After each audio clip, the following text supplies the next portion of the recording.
What's going on? It's your boy Sermon at Sermon's Domain on Twitter. DJ Khaled is not playing around anymore. Fresh off Major Key and the success that came with it, he announced a new album titled Grateful. And it's going to come out later this year. There's no release date yet. And honestly, I wasn't expecting a single so soon, but here we are. He released a single last night following the Grammys. And another interesting thing that you probably heard about because it's a huge part of the album is that his newborn son is set to be the executive producer, which is a smart decision. It allows his son to collect royalties for many years to come. Nas did something like that with Stillmatic for his daughter. So this first single titled Shining features none other than Jay-Z and Beyonce. You really can't get much bigger than that. Let's start with the Jay-Z verse. It's pretty huge for 21 Savage to get a shout out.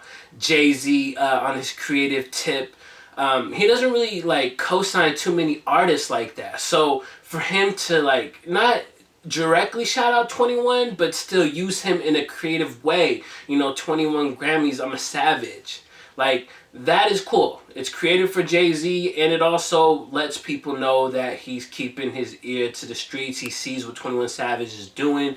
Also in the song, Jay drops a few different lines about having twins. Beyonce is currently pregnant with twins. Jay-Z says that he wants a boy and a girl. So you can tell that this verse is real recent.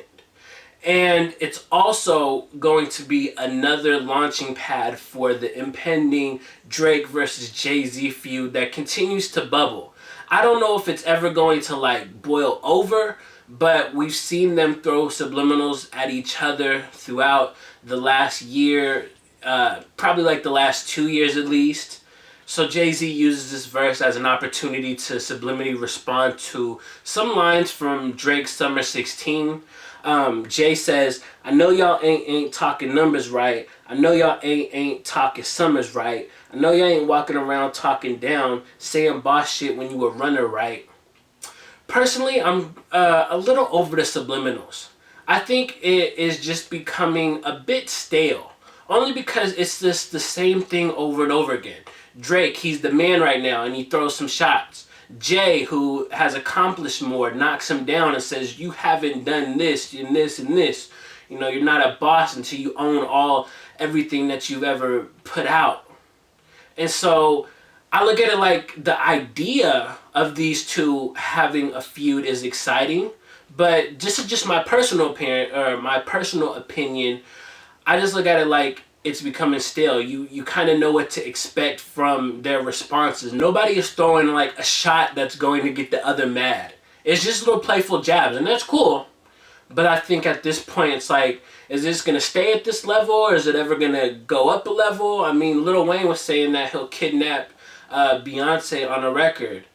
And I know Drake's not that person, so I'm not expecting him to go full force, but I just want to see something more than just, hey, I'm running it, look at all the records that I'm breaking right now, and then Jay-Z's like, yeah, but I did this, this, and this, and this, you will never be able to do this.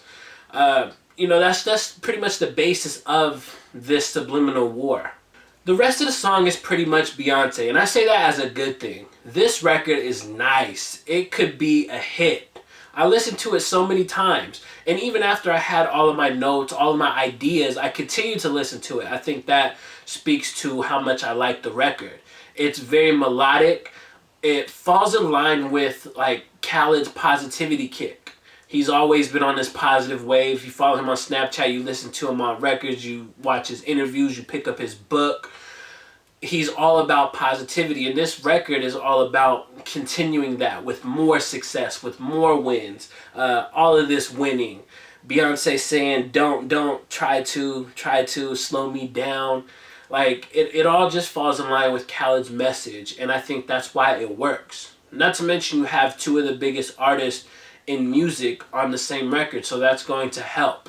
And I think that this one could definitely be a serious single leading up to the album. One other thing I wanted to say about the record was I like the sample that's, it's small but memorable. It's the, is it good enough? And in the beginning and at the end, you can kind of hear it throughout the song. And I just thought it was nice. It's a small little portion, but it was memorable enough for me to mention in this review. If Shining is any indication, DJ Khaled is going to have a huge 2017. Maybe one that's even bigger than 2016. Grateful is coming more likely sooner than later, I would imagine.